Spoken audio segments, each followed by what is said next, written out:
PWD federation అధ్యక్షుడిగా నా పేరు కానూరు శంకర్రావు.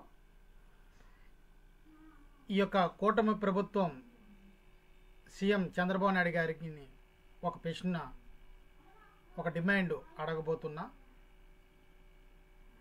గత వైసీపీ ప్రభుత్వం మాజీ సీఎం జగన్మోహన్ రెడ్డి ఇచ్చిన జీవో నెంబర్ 174 వెంటనే రద్దు చేసి దివ్యాంగులకు మేలు చేయండి, వారిని కూటమి ప్రభుత్వం గుర్తించి ఆదుకోవాలనేసి నేను డిమాండ్ చేస్తున్నాను.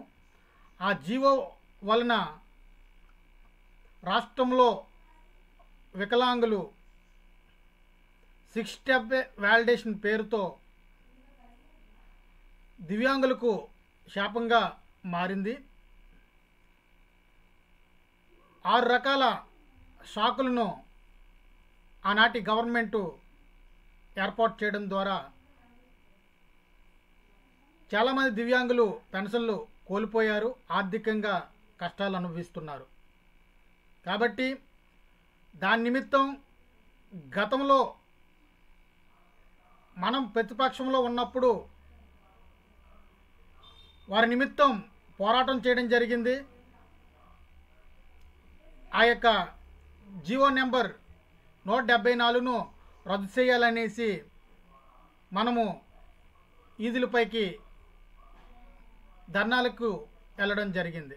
అయితే ఇప్పుడు కూటమి ప్రభుత్వం అధికారంలోకి వచ్చినప్పుడు జగన్ జీవోనే అమలు చేయడం ద్వారా వికలాంగులు అనేవారు నష్టపోయే అవకాశం ఎక్కువగా కనబడుతుంది. కాబట్టి ఇప్పుడు ఈ కూటమి ప్రభుత్వంలో జీవో నంబరు 174ను రద్దు చేసి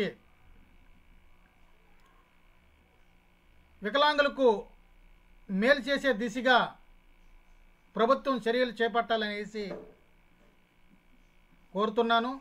ఎందుకంటే ఇప్పటి వరకు 3 సంవత్సరాల కాలం గడుస్తున్న గత ప్రభుత్వం వారి యొక్క ఆవేదనలను పట్టించుకోకుండా వ్యవహరించిన తీరును ఆనాడు మనం చూసాం. అయితే ఇప్పుడు మనము అదే రీతిగా ఈ యొక్క కూటమి ప్రభుత్వం ఉంటే వారి యొక్క పరిస్థితి దారుణంగా మారుతుంది. కాబట్టి సీఎం చంద్రబాబు నాయుడు గారు ఈ విషయాన్ని దృష్టిలో ఉంచుకొని వెంటనే జీవో నెంబర్ 174ను రద్దు చేసే దిశగా చర్యలు చేపట్టి వారందరికీ మళ్ళీ వారి యొక్క పెన్షన్లను పునరుద్ధరించి వారి కష్టాల్లో ఇబ్బందుల్లో ఆదుకోవాలని ప్రేమపూర్వకంగా పీడబ్ల్యూడీ ఫెడరేషన్ రాష్ట్ర అధ్యక్షుడిగా కోరుకుంటున్నాను.